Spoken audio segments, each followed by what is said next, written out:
TDP అధినేత చంద్రబాబు నాయుడు తీసుకునే నిర్ణయానికి కట్టుబడి ఉంటాను. పెదకొరపాడు మాజీ ఎమ్మెల్యే కొమ్మాలపాటి శ్రీధర్.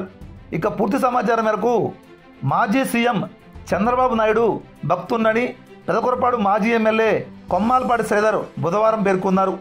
ఈ సందర్భంగా ఆయన నియోజకవర్గ పరిధిలోని అమరావతి మండలం ఎండ్రాయి గ్రామంలో ఒక కార్యక్రమంలో భాగంగా మాట్లాడుతూ 175 నియోజకవర్గాలకు ఎంతోమంది ఆశావాహులు ఉంటారని, అధినేత చంద్రబాబు నిర్ణయం మేరకు ముందుకు పోతామన్నారు. ధిక్కార స్వరం వినిపించాలని తాను చంద్రబాబు నాయుడు భక్తునని పేర్కొన్నారు. అంతేకాకుండా పెదకొరపాటు సీటును భాష్యం ప్రవీణ్ కూడా ఆశిస్తున్నారు.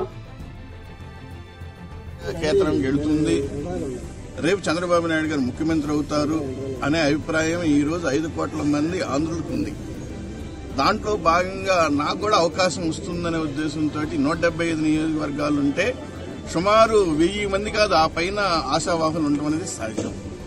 ఎవరు ఏంటి అనే దాని మీద అధినేత నిర్ణయానికి అనుగుణంగా ముందుకు పోవాలి తప్పితే నేను అదే చంద్రబాబు నాయుడు గారి మాటని, అంటే మా గురువర్యులు, అదేవిధంగా ఈ రాష్ట్రాన్ని రేపు పాలించగలిగిన వ్యక్తి, అదేవిధంగా పార్టీకి ఒక సుప్రీం, ఆయన నోటి మాటని మనము తీసుకొని ముందుకెళ్తాను తప్పితే ధిక్కార స్వరంతో లేదు వేరే అభిప్రాయంతో నేను కామెంట్ చేసేంత పరిస్థితులు, ఎందుకంటే ఆయన భక్తుడిని.